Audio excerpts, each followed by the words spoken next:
Mobile অ্যাপের মাধ্যমে আয়কর রিটার্ন ফাইল করা যেতে পারে। শেষ তারিখের আগেই সেটা করে নেওয়া ভালো।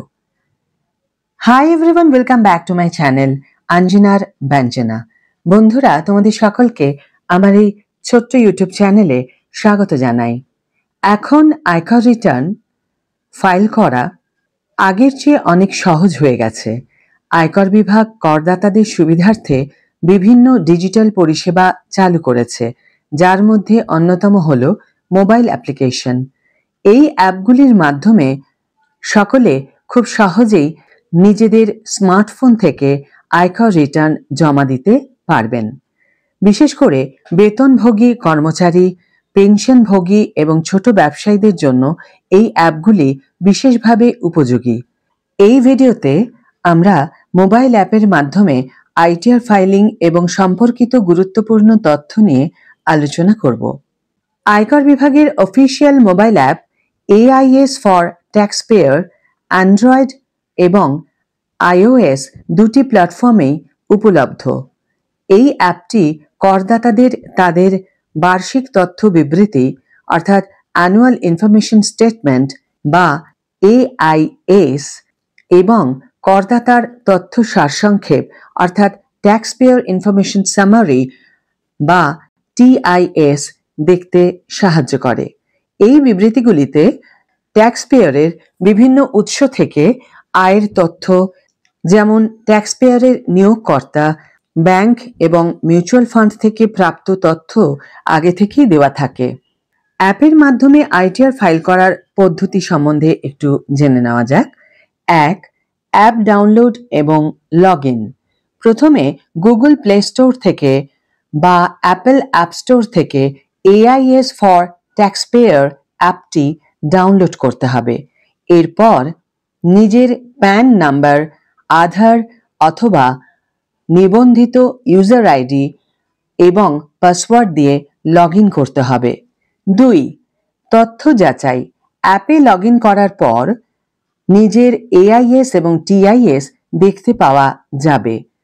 এখানে নিজের আয়ের সমস্ত তথ্য, যেমন বেতন, সুদ থেকে আয়, ডিভিডেন্ড এবং অন্যান্য লেনদেনের বিবরণ থাকবে। এই তথ্যগুলি ভালো করে যাচাই করে নিতে হবে। 3. সঠিক আইটিআর ফর্ম নির্বাচন। অ্যাপটি ট্যাক্স পেয়ারের আয়ের উৎসের উপর ভিত্তি করে সঠিক আইটিআর ফর্ম বেছে নিতে সাহায্য করবে। বেশিরভাগ তথ্য আগে থেকে পূরণ করা থাকলেও ট্যাক্স পেয়ার প্রয়োজনে কিছু তথ্য পরিবর্তন বা নতুন তথ্য যোগ করতে পারবেন, যেমন ফিক্সড ডিপোজিট থেকে আয় বা বাড়ি ভাড়া থেকে আয়। 4. ই-ভেরিফিকেশন। রিটার্ন ফাইল করার পর সবচেয়ে গুরুত্বপূর্ণ ধাপ হল ই-ভেরিফিকেশন।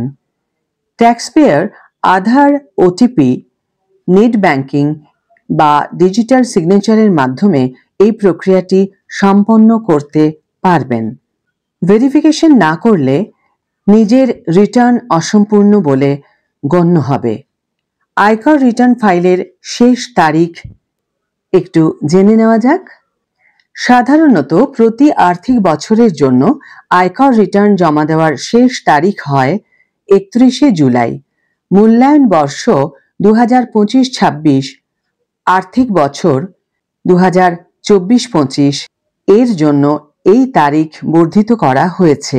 এই বছরের জন্য শেষ তারিখ হল 15ই সেপ্টেম্বর 2025।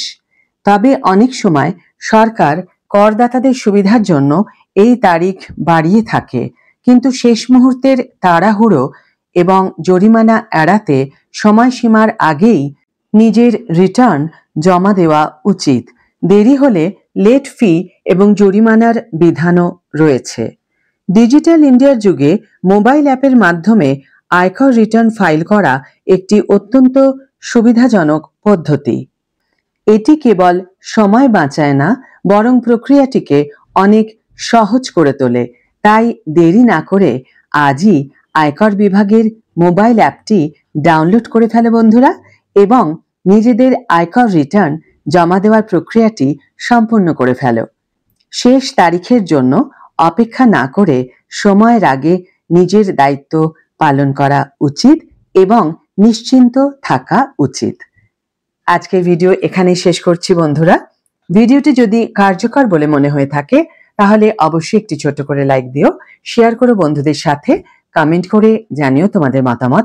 যারা এখনো আমার চ্যানেলটিকে সাবস্ক্রাইব করোনি তারা অবশ্যই চ্যানেলটিকে সাবস্ক্রাইব করে আমার পাশে থেকো, আর যারা অলরেডি সাবস্ক্রাইব করে দিয়েছো তাদের জন্য আমার অনেক ভালোবাসা এবং অনেক ধন্যবাদ। আজ তাহলে বিদায় বন্ধু, দেখা হবে পরের ভিডিওতে। ভালো থেকো, সুস্থ থেকো, সঙ্গে থেকো।